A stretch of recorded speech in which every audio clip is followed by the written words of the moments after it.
Well, this is Todd Creager here, back for another discussion on one of my favorite subjects, sex. I really I've been doing marriage and sex therapy for decades, and the one thing I want to talk about today, because I appreciate how complex sexuality is, and there are many factors. I've trained physicians and therapists for many years about the many factors that go into libido and desire, sexual desire. There's physiological reasons, medical reasons. There's trauma. There's situational issues that come up with people, hormonal issues.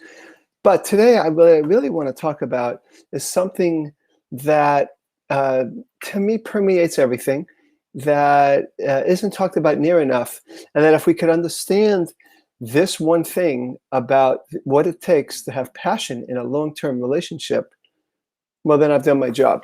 I'm the author of the book, The Long Hot Marriage, that came out, my goodness, more than a decade ago. It's hard to believe how time flies. And I would say still today, I would say this one factor is very important. I'll give you a little hint. When I train therapists, my most recent title of my training is called The I and the We. So let me tell you what I mean by this. Why do we fall in love? And passion is usually pretty easy in the beginning of relationships. And then for many people, it starts to fade, especially when we have kids. Now, I think there are many reasons, again, but I'm focusing on this one. And this one is this. You don't know the other person, so you're not that intimate yet in the beginning. It's exciting. You're both two people that are exploring, that are developing yourselves, that are taking risks. And there's a space between you. You're not that close. You're not that enmeshed yet. You're not that supportive. You're not that caring yet. You have a lot of self in you, and it's exciting. There's a space between you. You can see this person, and you want to be at that other person. You're over there, and I'm over here, and I want to get together with you. So there's that space, and we want to get together. But what happens is, as a couple commits and their intimacy increases, they're responsible, they're caring, they co-parent together, they run a house together, they do all these responsible things. But what we find is that what makes a couple loving and caring might actually sometimes, believe it or not, take away from their eroticism, their libido, their passion, the desire. And why would that be? It's because we need novelty. Where intimacy, the connection, the love needs a togetherness and some stability, that passion needs novelty, creativity. In the beginning of relationships, there's always novelty. And there's a sense of we're not that together yet. So what oftentimes makes us a caring couple by day, at nighttime, we're bored.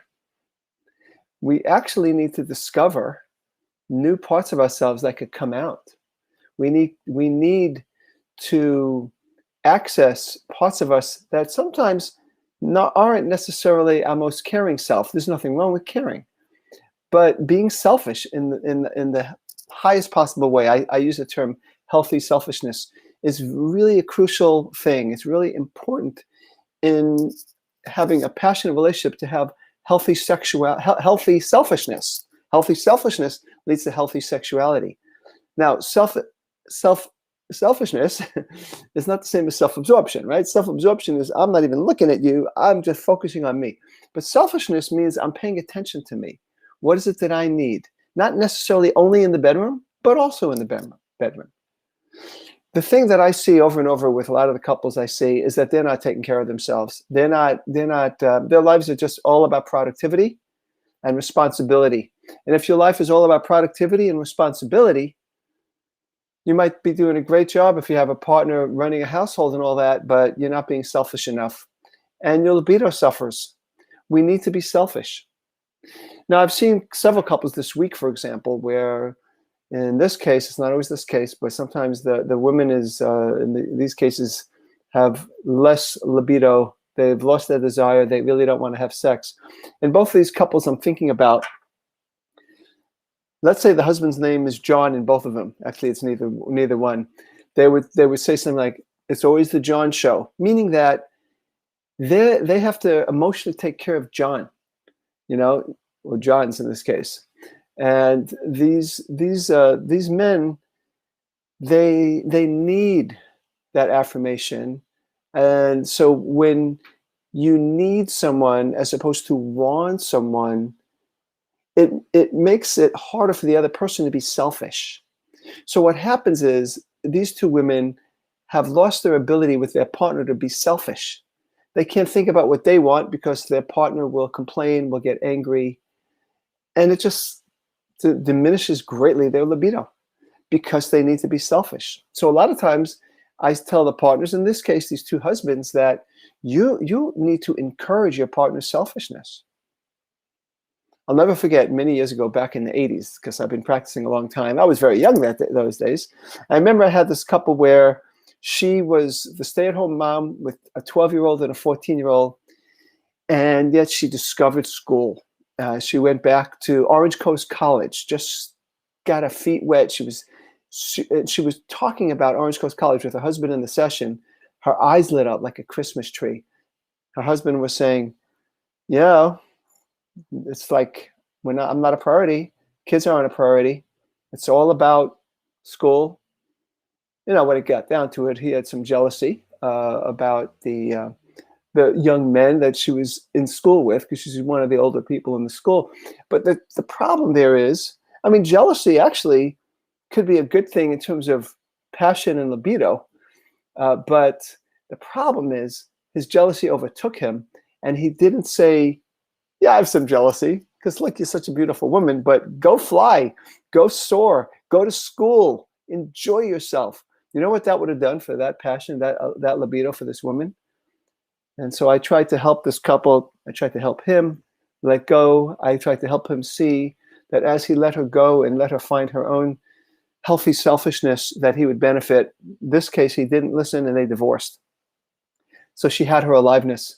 And a lot of couples, either the husband or the wife, in heterosexual couples, or same in gay couples, I've seen the same challenge, is they're given a choice actually in the relationship by their partner, even though it's never said out loud this way.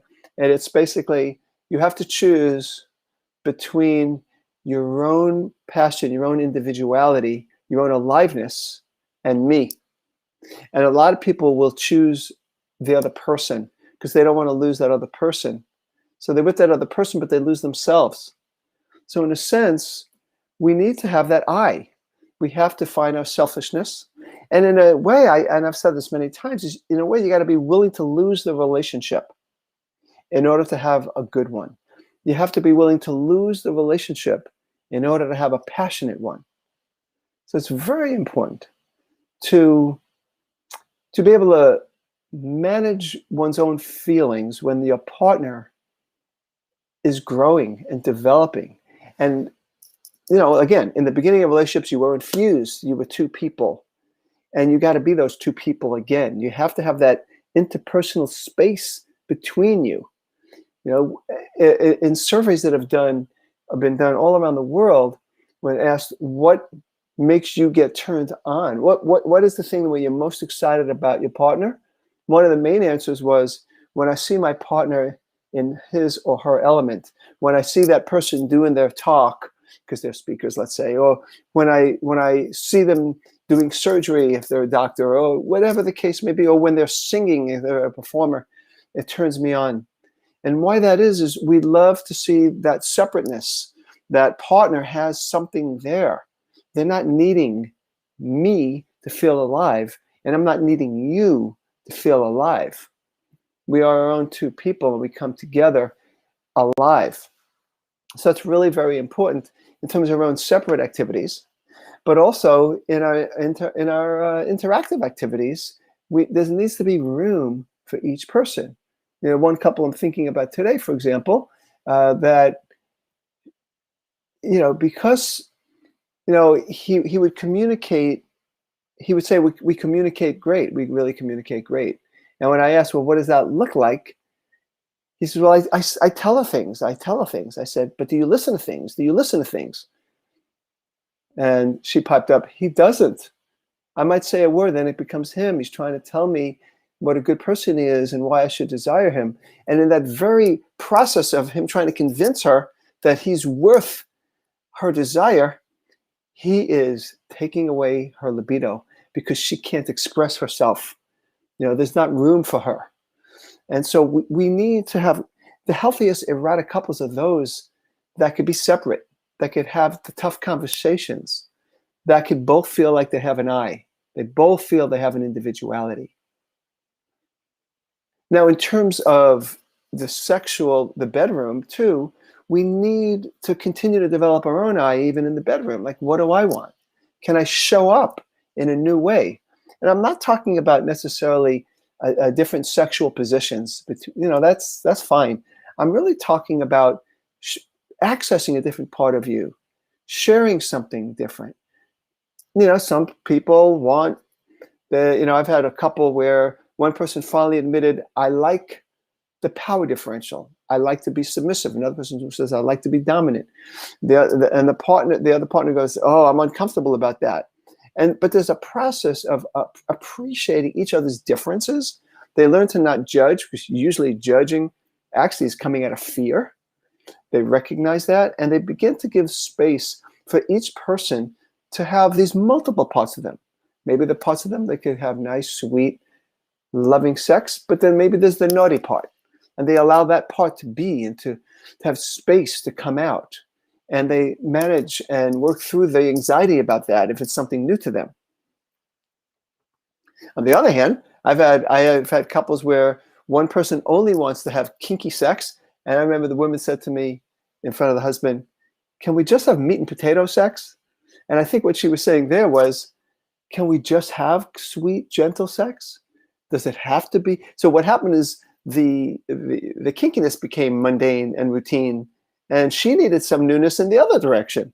So my point is that we need to realize that having a passionate libido between the two of us requires some different skills than what it takes to be a caring, supportive relationship, which is, of course, very, very important. As a matter of fact, having a caring, supportive relationship creates that secure base. But then from that secure base, just like little children, when they have that secure base, they need to go and explore. You guys need to explore as a couple, whatever that might mean. To not look at life as the status quo. The status quo is the enemy of passion, eroticism, libido. Stability is good. Adventure is good. Stability is good for the connection. But for libido, it needs passion and aliveness. Now, saying that it needs aliveness, I'll say one more thing. We can't just be spontaneous. I have found that to be a problem, because you know what happens when we're spontaneous? We do the same old thing. And typically what it is we're not being working towards our own healthy selfishness. And if we want mutuality, we need to be mutually selfish. And that's a part of it. And when I say that, it's not self-absorbed. You're tuning into the other person. But we need to plan it. We do need to plan. Now, within those moments, I've had couples successfully go, okay, at 8 o'clock tonight, we get 30 minutes. Kids are gone, or they're in bed, or whatever the case may be. They map out 30 minutes. If they got 10 minutes, there's a lot you could do in 10 minutes. I oftentimes say 10 minutes a day keeps the divorce attorney away. But if you have 30 minutes, that's great too. If you have more than that on a weekend, let's say, that's even better. But we don't want to wait till the weekend. We need 5 minutes, 10 minutes. And we plan it. What we do in those, if we only have 5 minutes, we could do a great kissing session in 5 minutes. I've had couples where they never kiss. They just go and have intercourse. Why? It's status quo. They're avoiding their anxiety. Kissing is very close and intimate. They're avoiding anxiety. Avoiding anxiety is also the enemy of passion and eroticism. So what I'm saying is, let's grow. That's the secret. Let's grow to be ourselves in the context of the couple. Let's grow as individuals in the context of the couple. Let's be courageous and explore, accept the interpersonal space. And miracles happen when we do that. And I've worked with couples that have been together for many, many years, sometimes several decades, where they have been too much of the status quo. But the old adage, old dogs can't learn new tricks, is dead wrong. I can tell you that. I've had some couples, their first 30 years didn't compare to their next 20.